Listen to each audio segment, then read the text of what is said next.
So today we're going to be talking a little bit about, are the Indiana Fever going to be the favorites to win in 2026? Because Caitlin Clark said so.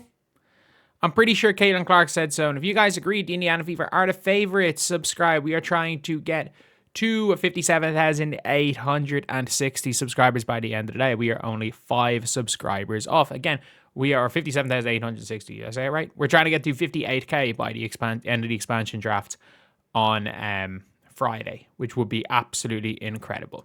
But we've got to talk about this. And when we talk about the Fever being favorites, we are working off the assumption that Kelsey Mitchell is coming back. We are working off that assumption. And I also expect one of Lexi Hull or Sophie Cunningham to come back. I don't know which one will come back, but the expectation for me is that one of them is coming back. And KK is going to be there. Whatever rookie they draft is going to be there. I don't think anyone bar the main three. It's just about building like pieces around the main three at this stage. It's just about building pieces that fit because they don't need a big 4. They don't need a max contract on a Tash Howard. They don't need a big 5. They need a big 3. That's the way this league has gone. And so the Indiana Fever running back their big 3. We got to look at the top teams in the WNBA and what they have going for them and what they don't. The Vegas Aces are at best case scenario, running it back with their big 3 and no bench. Worst case scenario, lose one of Chelsea Gray or Jackie Young because they're giving age at a supermax. If they give Chelsea Gray and Jackie Young the regular max, they have no bench whatsoever. Will that team be good enough to beat the Indiana Fever? In my opinion, no. Chelsea Gray in the WNBA is, I'm going to rank the best like point guards that are like, I'm going to, not even people that play the point guard, just point guard in general. It's the weakest position in the WNBA. Like, she's not as good as Skylar. She's not as good as Caitlin. She is on the level of Tash Cloud or Julie Alamont. Neither of which are getting a max contract. But that's kind of the level of Chelsea Gray right now. Like, good starter, non-all-star. That's really level. Like, I understand, she's great in 3-on-3. But, like, because she's able to control everything. She is able to, like, all of her weaknesses are hidden in 3x3. She's able to control the tempo of the games. And it's going to be a lot harder with no Jewel Lloyd. And maybe Dana Evans' magnet ball gets them through a little bit next year. But at the same time, the Aces, I don't see a world. I'm not going to say I don't see a world in which the Aces beat the Fever. I don't see a world in which coming into the season, the Aces are expected to be better than the Fever. Last year it was really close. I think most people had those two teams on their list at 3 or 4 or 4 and 5. So then the Phoenix Mercury. The Phoenix Mercury were a team that benefited a lot from really good recruiting because they had their max contract players. And then after those max contract players, they didn't really have much. Well, they had all minimum contract players and they did a really good job recruiting. Those players are all reserve free agents. They're not going to command minimum deals anymore. Not going to say they're going to command incredible deals. They're going to lose a couple of them in the expansion draft of those reserve free agents. Can the Phoenix Mercury run it back? I don't mean run it back with their team. I mean run it back with the free agency, just hitting home run after home run. Monica Cole McCanny, Kat Westbell, Lexi Held, Kit Laxa, even Musa when she came to all of these players, like they hit it out of the park with a lot of them. Like they had it. I remember one game they played the Sky and they had 5 undrafted rookies on the floor. Or sorry, they had 4. Yeah, they had 4 undrafted rookies and Kit Laxa, who was a rookie who had never made a team. Who was cut in training camp her first year and was never called back. I don't think they're going to be able to run it back with their big 3. And I think the player that's going to leave is Satu. I don't know if Satu Sabally plays basketball this year. Like, she didn't play in Unrivaled due to a concussion that happened 6 months earlier. Like, I don't know what her health situation is. And obviously you don't fuck with a concussion. So, like, if she is extremely hurt and that concussion's bad, like, she's in a really, really bad spot. So it becomes really tough for the Indiana or for the Phoenix Mercury to compete. And I also think DeWanna Bonner is going to stay. I think DeWanna Bonner is going to stay on a mid-tier contract. She's not going to play for the minimum. So, like, you have to take into account there that they keep DeWanna Bonner. They lose a lot of flexibility. They probably lose Sammy Wickham in that scenario. So you're basically running with Alyssa Thomas, Kat Copper, DeWanna Bonner, Kalani Brown, and a bunch of minimum contract players. And I just don't see how that team can run, because you're going to have to pay Monica Cole-McCanny a decent chunk of change to stay. So do I think that the Mercury could beat the Fever? Yeah. Do I think the Mercury will come into this season expect to be better than the Fever? Hell no. The Fever match up way better to the Mercury as well now that because of how quick Aaliyah Boston's gotten. And Aaliyah Boston has proven to be one of the best Alyssa Thomas defenders in the WNBA. So do I predict them to be better than the Fever? No. The Minnesota Lynx. The Minnesota Lynx is an interesting one. I'll actually talk about them last because they're the most interesting one to think about. The New York Liberty are definitely losing Emma Messiman and Natasha Cloud. They're possibly losing, what's her name? Possibly losing Jonquel. All of Jonquel Jones, Sabrina Ionescu, and Breanna Steward are eligible for Supermaxes. Breanna Stewart's not going to leave, obviously. Sabrina Ionescu, they talk about, she is the face of their franchise. She's not leaving. Jonquel, everything you've heard from Jonquel talking, it seems like all she cares about is getting as much money as possible, which late in your career, when you haven't made that much money in your career, yeah, go do that. Genuinely go do that. I think she might also be in the, am I right in saying she's in the she's in the Project B pool as well? But you're keeping Leo Phoebish, which is a big pickup. You're probably going to lose maybe Jonquel. The lucky thing is that they have the reserve rights to Benijah Laney Hamilton, who's going to command a lot of money somewhere. She's going to command a decent chunk of money. So in an ideal scenario, if you're New York Liberty, you lose Jonquel and Benijah Laney Hamilton in the expansion draft. An ideal scenario is you lose both of them. Why? Because they're going to eat into a large chunk of the cap space, depending on, again, with Laney Hamilton, how much she's eating up. Maybe you're able to keep her as the third quote-unquote star. Because if you lose, I don't know, maybe if you just leave Marine Photo unprotected and let them draft Marine Photo.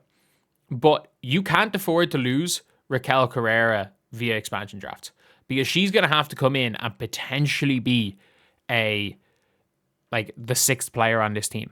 It's going to be tough to keep Maureen Johannes. Niara Sabely's probably going to stay, and Niara Sabely's going to have to probably slot in as the starting center. So you're looking at a team with new point guard, Sabrina Ionescu, new point guard who's not going to cost us that much money, which is going to be hard to find. Sabrina Ionescu, Leo Phoebish, Breanna Stewart, and Niara Sabely. And then you're looking then at the bench, Raquel Carrera, maybe Marine Photo, maybe Han Zhu comes back. They do have the rights to a lot of players. I don't think Annika Solta is ready. So that is the one benefit that they have, is they have the rights to these players, but they're going to have to go and get them quick. They're going to have to get them over quick. There's no waiting a year or two. And then they've got to do a good job in free agency. And a lot of people are like, oh, players will want to live in New York. It's one of those things where it's going to be a lot more expensive to live there, and you're trying to earn your maximum money. For this year, I think with the amount of money these players are earning, especially vets late in their career, it might just be like, you know what, let me just go and take the money. Some vets absolutely are going to be like, fuck the money, I need to prolong my career. But if anyone that feels like they're in the last couple of years of their contract, there's a good chance they go and just say, you know what, screw it, I'm going to take the tax. So for the Liberty, do I think they could beat the Fever? Yes. Do I think they'll come into the season as favored over the Fever? No. The Minnesota Lynx, I think the Minnesota Lynx can almost run it back. I think the Minnesota Lynx could trade that 2 pick. There's a world where they trade that second pick for Angel Reese. There is that world exists. And Angel Reese, Nafisa Collier, Kayla McBride, Bridget Carlton's probably gone. Kayla McBride, Courtney Williams, and Alana Smith. That is a championship level team. It is, and they can afford it. They can afford to run that team because but the one big problem is that I don't know if they go for it all this year, because Fee has just had 2 ankle surgeries. She's had surgery on both her ankles. She's not even in a walking boot yet. I think I said in one of my other videos, she's in a walking boot. No, I prematurely said that. She's not even in the walking boot yet. She's still in the cast. She hasn't even progressed to a walking boot after her surgery. The season starts in a month. There is a good chance that Nafisa Collier does not play until July. So with Fee not playing in that period of time, and realistically, if you're sub 500 coming into July, the chance of you winning a title is slim to none. I say slim to none and not none because the Aces somehow fucking did it last year. Despite, like, realistically, the Aces should have lost both first rounds of the playoffs and the Mercury choked in the finals. You've got that. So it becomes really tough then. And again, I don't know, maybe the Lynx would be favored over the Aces, over the Fever, based on Nafisa Collier as her assumed health coming into the season. So maybe you just say yeah for them. So, okay, maybe the Lynx would be tipped over them. And now we're talking about teams that I think are just interesting conversation. The Seattle Storm. I think this is the year where Malonga ascend. They lose Ezi Magbagor, absolutely. Like, there's a 0% chance Ezi Magbagor is back. My expectation is Ezi Magbagor ends up on the Toronto tempo. Sandy Brondolo, I think, is just going to... obviously, her Australian national team coach is probably going to bring her to the tempo as one of their main players. But Ezi Magbagor is going to go, and then you're going to be seeing at the center position Dominique Malonga. They could rebuild or they could run it back. There's a world where they land AZ Foot. So if they land AZ Foot at pick number 3, you're seeing Dominique Malonga starting to 5, AZ Foot to 3, Skylar Diggins to 1. They probably can't afford Gabby Williams, or maybe they gave Gabby Williams the core Supermax last year so that she'll take a team friendly deal this year. So maybe they're able to afford Gabby Williams on like an $800K a year contract. They're able to afford freaking NECA.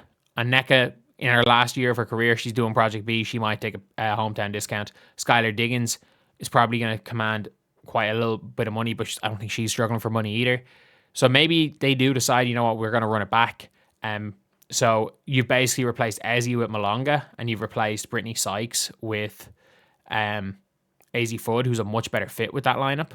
And you've still kind of kept everything together. You still kind of kept everything else together. Like, that is a team where I'm like, okay, we saw them be one possession off beating the Aces in the playoffs last year. A complete 2 fuck-ups by NECA and Skylar.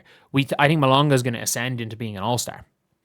So the Seattle Storm, if they run it back, might be, and they manage to get an AZ Fudd with the 3rd pick, I think might be favored over the Fever, or at least looked in a similar light to the Fever with running it back with Kelsey Mitchell. So I at least will put Seattle Storm on a even playing field there.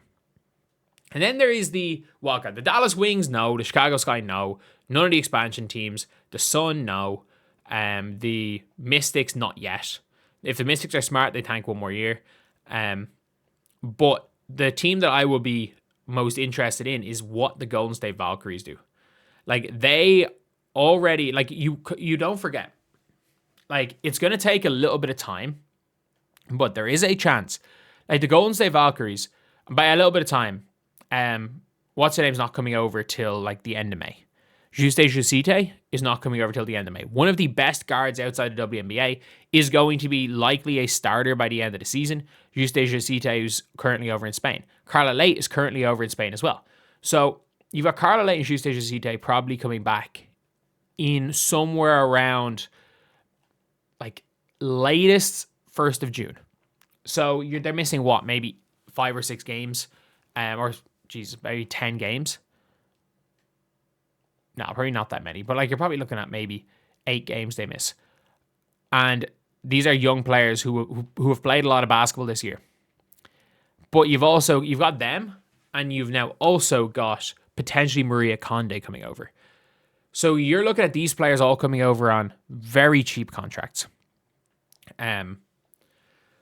Not only are they going to be over on cheap contracts, you've got Ileana Rupert, who might again come over on the cheap, who was one of the most interesting bigs in the entire WNBA because of her floor spacing ability. You probably are running it back with Temi. Monique Billings is probably back. And not only that, you lose Tip Hayes, or maybe she plays on a cheaper deal, and you've got 2 super max, or you've got 2 max contract slots, maybe 3 max contracts, half your fucking teams on minimums. Maybe you have 3 max contract slots to fill out the rest of the roster with, while keeping Janelle Salon, while keeping all these players. And you've then got you've got the draft pick, who the likelihood is one of the UCLA guards, wings in Neepkins or Gabriella Hackwas, who just fits. So you're looking and it's like, if the Valks, let's just say again, hypothetically, there are 2 UFAs that aren't going to be cored and just really want to go there, the Valks could put together a team to compete with the Indiana Fever. It's a wild card. They could. They are the most attractive free agent slot for any player that's just not 100% sure. You've got Nakase. You've got a style of play that makes everybody look good. The only thing is they're fucking ruthless. We saw what they did to Julie Vanloo. There's a world where they might just say, you know what, fuck this. Jusei Jusida and Carla Lake are too good to be ruthless with, but they are a absolutely ruthless franchise. I don't know if year 2 is too early to put them in contender status, but like, there is no way that by 2028 the Golden State Valkyries aren't one of the 4 best teams in the WNBA. There's no way. But I still don't see them being favored over the Fever. So, will the Fever be favorites in this year? I think it's hard to argue they won't be. I think there's question marks about the Indiana Fever, and I think the Indiana Fever are going to start off extremely slowly. Why do I think they're going to start off extremely slowly? Because I think there's going to be pushback towards Caitlin Clark's style of play. Why is there going to be pushback? Because they played a style of play where it was literally just grind a team down on defense and play isolation basketball and pray for a miracle. And if they got it, that worked. They played for miracles last year.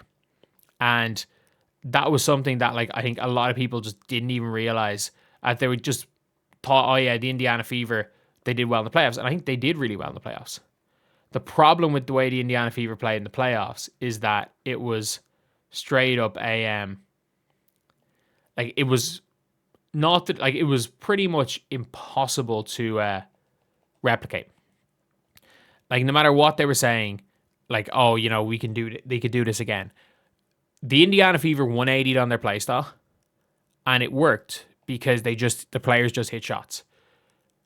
And it's the way the Fever played in the playoffs. You couldn't just insert Caitlin Clark. There's a reason why Steph White called it a blessing in disguise, because the style of play that she wanted to play is far easier. And by the way, I'm not saying they ran into the style of play Caitlin Clark or Steph White wanted to play in the playoffs, because they didn't. But the style of play Steph White wants to play is way better suited towards a team with Kelsey Mitchell, Ari McDonald, and that's when you saw really Steph White ball, by the way, is when Ari was point guard. It is way more suited to Steph, Ari, Sophie, anyone at the 4, and Aaliyah. Like, that style of play, like the pick and roll centric style of play, is not the Steph White ball. That is not Steph White's the type of game that she wants to play. So I think there's going to be pushback, and I don't mean like people fighting with each other, but I mean there's going to be times where we see Caitlin Clark trying to push the floor, and other players not doing it, and players like Caitlin going out of the offense and things just not working out. I think defensively they're all on the same page. They'll be all on the same page from day one. But I think there's going to be a learning curve. And because the team got so used to playing without Caitlin Clark, I think we see that first 20-game learning curve like in 2024. They're not going to be as bad as 2024, but they started off 2-8. Like, that's obviously not going to happen. They're not going to start off 2-8. That being said, 500 after 20 games is not crazy for the Fever. But we saw they'll figure some way out of getting it going. But I think the Indiana Fever, my prediction is that they're going to have a really, really slow start. A really slow start to the year. But anyway, I'll see you guys.